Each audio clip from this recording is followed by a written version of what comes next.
Welcome dear rockets, कैसे हैं आप सभी। आज हम देखने वाले हैं इलेक्ट्रा। दोस्तों ये एक आर्ट सिनेमा है जिसकी स्टोरी आपको थोड़ा अजीब लग सकती है, पर मूवी के लास्ट में आपको जो बताऊंगा कि इस मूवी की स्टोरी की इंस्पिरेशन कहां से ली गई है तो आपको सब कुछ समझ में आ जाएगा। फिलहाल के लिए चलते हैं इस मूवी की तरफ।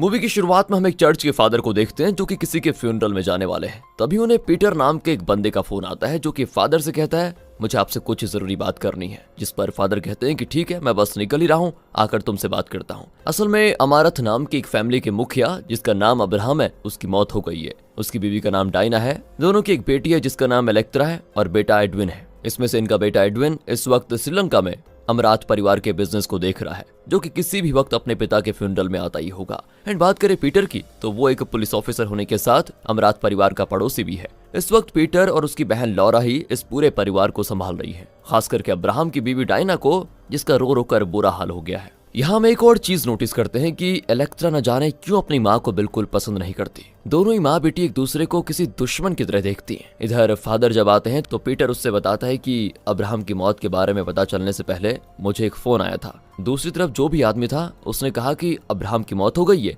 और ये डेथ नेचुरल नहीं है बल्कि उसका मर्डर हुआ है। दोस्तों उस वक्त पीटर को उस आदमी की आवाज के अलावा एक चर्च बेल सुनाई दे रही थी तो उसे लग रहा था कि ये फोन फादर ने किया है, लेकिन अब फादर कहते हैं कि मैंने तो ऐसा कोई फोन नहीं किया।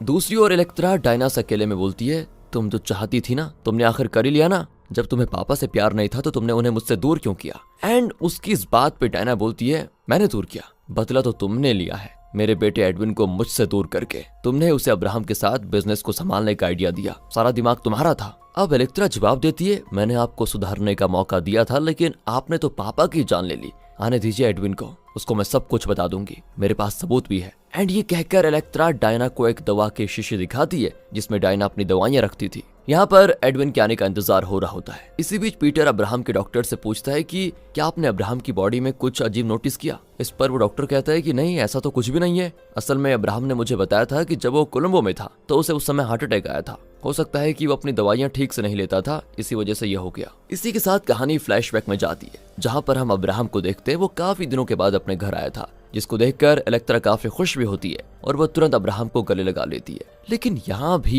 भी दोस्तों डायना अब्राहम से अंदर चलने को कहती है। एंड ये बात इलेक्ट्रा को बिल्कुल अच्छी नहीं लगती। यहाँ देखने से तो ऐसा लग रहा है कि जैसे मानो अब्राहम को लेकर दोनों माँ बेटी में किसी तरह की जंग चल रही हो। रात में भी जब अब्राहम डायना के साथ कमरे में होता है और बात कर रहा होता है तभी वहाँ पर इलेक्ट्रा आ जाती है जो कि अपने पिता से कुछ बातें करना चाहती थी, लेकिन डायना उससे कह देती है कि अब्राहम सफर करके आए हैं, उन्हें आराम करने दो। एंड इस कारण इलेक्ट्रा को बाहर जाना पड़ता है और ये बात अब्राहम को भी अजीब लगती है। खैर इलेक्ट्रा के जाने के बाद अब्राहम जब अपनी बीवी को छूने की कोशिश करता है तो डायना उसे मना कर देती है। यहाँ पर वो बोलती है कि आप सो जाओ, वैसे भी मेरा मूड नहीं है। ये सब कुछ बाहर खड़ी इलेक्ट्रा सुन रही होती है। दरअसल दोस्तों मैं आपको सीधा बता दूं कि अमारात फैमिली काफी अमीर थी। अंग्रेजों के जमाने से ये परिवार हॉर्स ट्रेडिंग और टैक्स कलेक्शन करता था। अब अंग्रेज तो चले गए लेकिन अमरात फैमिली ने अपना हॉर्स ट्रेडिंग का बिजनेस श्रीलंका में शिफ्ट कर लिया। अमरात परिवार पॉलिटिकली भी काफी पावरफुल था। इस परिवार ने अपने बिजनेस को बढ़ाने के लिए कई गलत काम भी किए एंड इस वजह से आज इस मुकाम पर है वो। एंड अब्राहम अमरात परिवार की उसी शान को बरकरार रखना चाहता है। उसका आइजैक नाम का एक छोटा भाई था जिसे अमरात फैमिली में काम करने वाली नौकरानी से प्यार हो गया था। एंड जब दोनों के रिश्ते के बारे में अब्राहम को पता चला तो उसने आइजैक को घर से बाहर निकालने के साथ साथ जायदाद से भी बेदखल कर दिया, क्योंकि उसकी इस हरकत की वजह से अमरात फैमिली का नाम खराब हो सकता था। बाद में आइजैक ने उस नौकरानी से शादी कर ली और दूसरे शहर में शिफ्ट हो गया। उसका एक बेटा भी हुआ जो कि बड़ा होने पर क्रूज शिप्स में नौकरी करने लगा और फिर आइजैक की पत्नी भी जल्द ही चल बसी। दोस्तों आपको बता दूं कि आइजैक और अब्राहम की शक्ल एक दूसरे से काफी मिलती थी, बस फर्क ये था कि एक बड़ा भाई था और दूसरा छोटा। और जो कॉल पीटर को आया था ना, वो कॉल आइजैक की ही थी जो कि इस परिवार से अपना बदला लेना चाहता था। उसने अपने इस काम के लिए अब्राहम की पत्नी डायना को चुना। उसने डायना को सहानुभूति देकर अपने प्यार के जाल में फंसाया और बस फिर क्या था, दोनों चुपके मिलने लग गए। आइजैक जहाँ पर रहता था वहाँ पास में एक चर्च भी था। उसी की घंटी पीटर ने फोन पर सुनी थी। डायना भी अमरात फैमिली की परंपरा और लोगों से परेशान हो गई थी, खास करके अपने पति अब्राहम से। वो अक्सर ही आइजैक से मिलने जाया करती थी। अब इसका एक दिन इलेक्ट्रा ने पीछा किया और उसे अपनी माँ का ये सच पता चल गया। इधर हम जानते हैं कि डायना भी इलेक्ट्रा को खास पसंद नहीं करती। वो बस किसी तरह अब्राहम को छोड़कर आइजैक के पास आना चाहती थी। हालांकि उसे अपने बेटे एडविन से काफी प्यार था। एडविन में तो डायना की सांसें बसती थी। इसी वजह से उसे इलेक्ट्रा ने बिजनेस के बहाने अब्राहम के साथ भेज दिया, डायना से दूर। अब अगर अब्राहम को आइजैक के बारे में पता चला तो वो आइजैक को मरवा भी सकता है। तो जब इलेक्ट्रा डायना के घर वापस आने पर बताती है कि मैंने देख लिया आप किससे मिलने जाती हो, इस बारे में तुम्हें पापा को जरूर बताऊंगी इस बार। इस पर डायना बोलती है कि शौक से बताओ, क्योंकि उस अब्राहम की बीवी होने का दर्द तुम नहीं समझ सकती, और चिंता मत करो, अब्राहम को ये बात मैं खुद बता दूंगी। रही बात एडविन की, तो वो तो मेरा बेटा है, वो मुझे जरूर समझेगा, मुझे बस इस सम्राट परिवार से छुटकारा चाहिए। यहाँ इलेक्ट्रा बहस करती है कि अगर आपको पापा से प्यार नहीं है तो उनके साथ झूठा प्यार का दिखावा क्यों कर रही है आप, और उन्हें मुझसे दूर क्यों करती रहती है। डायना जवाब देती है कि मैं तुम्हारी तरह नहीं हूँ, मैंने किसी को दूर नहीं किया, रिश्तों की मर्यादा को समझो। और रही बात दूर करने की, तो तुमने बदला लेने के लिए मेरे बेटे को मुझसे दूर किया, ठीक है। अब यहाँ पर इन सब के बीच एंट्री होती है एडविन की, जिसको लेने के लिए पीटर के साथ अलकतरा भी जाती है। और जब ये बात डायना को पता चलती है तो वो एकदम से घबरा जाती है, क्योंकि कुछ तो था जो अलकतरा एडविन को बता सकती थी। डायना पीटर की बहन लॉरा से उसे कॉल करवा कर कहलवाती है कि कुछ भी हो जाए तुम एडविन को अलकतरा के साथ अकेले मत छोड़ना। हालांकि पीटर ठीक उसका उल्टा कर देता है। गाड़ी खराब होने की वजह से वो अलकतरा और एडविन को किसी दूसरी गाड़ी में घर भेज देता है। साथ ही वो अलकतरा से कहता है कि एडविन से जो भी कहना है वो सोच समझ कर कहना, वो पहले ही गम में है, कहीं फ्यूनरल में वो कोई हंगामा न कर दे। असल में यहाँ पीटर ने अलकतरा का साथ इसीलिए दिया क्योंकि वो अलकतरा से प्यार करता था, बस फिर क्या था। घर आते वक्त गाड़ी में अलकतरा एडविन से बता देती है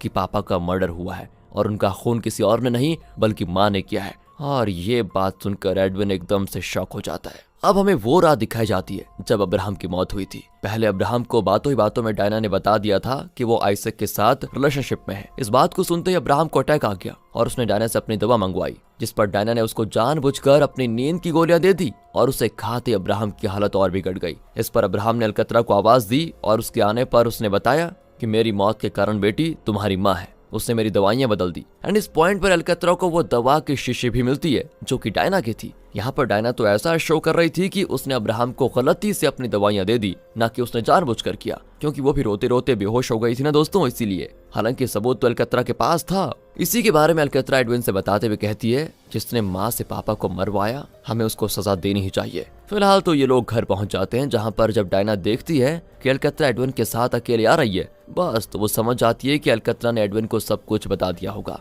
इसलिए वो रोते हुए एडविन के गले लग जाती है, जिससे एडविन किसी तरह संभालता है। एंड इस पॉइंट पर डायना एडविन से बोलती है कि अलकतरा पूरी तरह पागल हो चुकी है, वो मनगढ़ंत बातें बनाती है और कुछ भी बोलती है, उसे वो चीजें दिखाई देती है जो कभी हुई नहीं है, इसलिए कुछ भी कहे वो उसका विश्वास मत करना। एडविन भी अपनी माँ की बातों पर विश्वास कर लेता है। इसके बाद अब्राहम की बैरल सेरेमनी होती है, जिसके खत्म होते ही अलकतरा एडविन को अब्राहम की मौत का बदला लेने के लिए उकसाने लग जाती है। एडविन भी कह देता है कि तुम अपना इलाज कराओ, क्या बहकी बहकी बातें कर रही हो, माँ पापा की जान कैसे ले सकती है बताओ, वो भी किसी तीसरे के कहने पर। एंड इस पर अलकतरा कहती है, भाई मैं तुम्हें सबूत दे दूंगी, जो मैं कह रही हूँ बिल्कुल सच है। कुछ दिन के बाद की बात है, डायना आइजैक से मिलने के लिए जाती है, जहाँ पर वो रिवील करती है कि उसने ही अब्राहम की दवाइयाँ एंड टाइम पर बदल कर उसको मार दिया, क्योंकि वो आइजैक के साथ रहना चाहती थी। एंड आइजैक से मिलने के बाद जब डायना घर लौटती है तो अपने सामने एडविन को पाती है, जो उसे बताता है कि अलकतरा और मैंने तुम्हारा पीछा किया, साथ ही हमने वो सारी बातें भी सुन ली है जो तुम्हारे और आइजैक के बीच हुई। और दोस्तों यहाँ पर एडविन अब ये बर्दाश्त नहीं कर पाता कि उसकी माँ किसी और के साथ संबंध में है।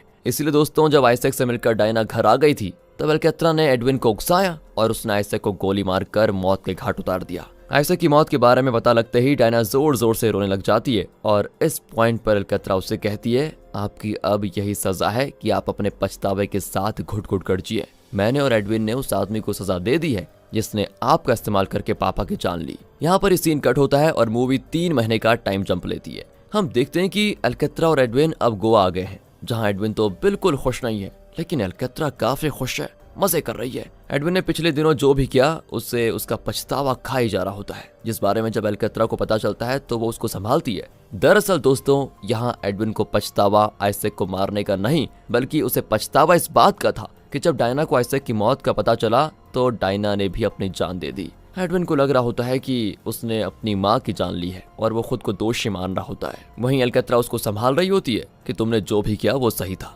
रही बात माँ की, तो उन्होंने भी तो गलत किया था, उन्होंने तो अपनी जान खुद ली, ना कि तुमने उनकी जान ली। एंड अब हम देखते हैं कि एडविन इमोशनली अलकतरा पर काफी डिपेंडेंट होता जा रहा था। एडविन को जब कुछ अच्छा नहीं लगता तो अलकतरा उसको लेकर वापस घर आ जाती। इनका घर अब पूरी तरह से खाली हो चुका था। वैसे दोस्तों आप सोच रहे होंगे कि भला इससे की मौत पर कोई पुलिस जांच क्यों नहीं हुई। असल में उसे एडविन ने इस तरह मारा और इस तरह सबूत प्लांट कर दिए कि उसकी मौत हादसा लगे। कोई चोर आया, ऐसे को मारकर घर की कीमती चीजें लूट कर भाग गया, इस तरह का। यहाँ पर आने के बाद अलकतरा पीटर से मिलती है और उससे अपने दिल की बातें बताते हुए कहती है, मैं तुमसे प्यार करती हूँ। फिर वो पीटर के साथ घूमने भी जाती है, यानी वो पीटर के साथ ही अपना ज्यादा वक्त बिताने लगती है। इधर एडविन को जब ये पता चलता है तो वो अमरात परिवार की पूरी हिस्ट्री बैठ कर लिखता है, जिसमें उसने अलकतरा के बारे में भी लिखा था कि कैसे उसने एडविन से आइजैक को मरवाया ताकि वो अपनी माँ से बदला ले पाए, क्योंकि वो अपने पिता को उनके साथ शेयर नहीं करना चाहती थी। ये सारी चीजें लिखकर एडविन लॉरा को देता है और उससे कहता है कि मान लो अगर मेरी मौत हो जाती किसी भी वजह से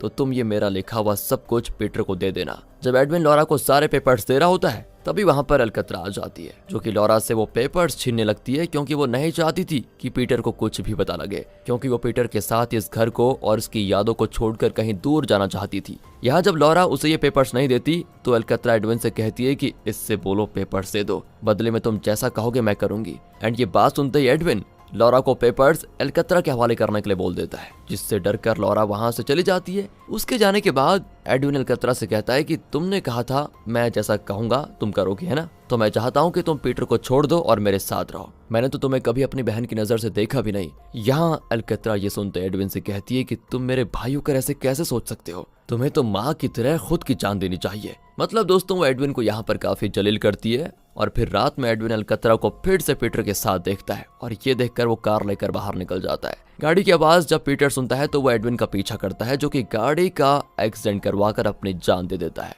गाड़ी में आग लग चुकी थी और वहाँ वही पेपर्स थे जिसमें एडविन ने अलकतरा के बारे में लिखा था। यहाँ पीटर उन पेपर्स को पढ़ता है और फिर उन्हें आग के हवाले कर देता है। एडविन की बेरियल सेरेमनी होती है और उसके खत्म होने के बाद पीटर अलकतरा से बताता है कि तुम चाहो तो इस घर को छोड़कर कहीं और रह सकती हो, ये घर तुम्हें भी खा जाएगा नहीं तो। दरअसल दोस्तों अलकतरा ने उसी रात पीटर को सब कुछ बता दिया था कि उसने कैसे एडविन से आइजैक को मरवाया और बाकी बातें भी। तो इसीलिए पीटर ने एडविन के मरने के बाद वो पेपर्स जला दिए थे।